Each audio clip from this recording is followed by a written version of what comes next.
Pejuang resimen Ryazan ke-137 dari pengawal ke-106 Tula kembali memberikan pengalaman yang buruk bagi personel militer Ukraina di medan pertempuran.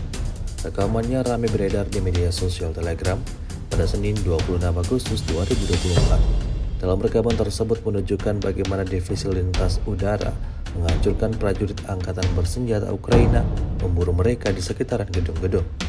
Dapat dilihat dalam rekaman, serangan akurat dari UAV Rusia tersebut menghancurkan 2 tentara Ukraina dan satunya terluka parah.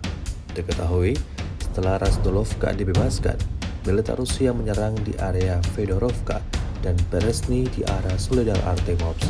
Hingga video ini beredar, beragam komentar diberikan warganet.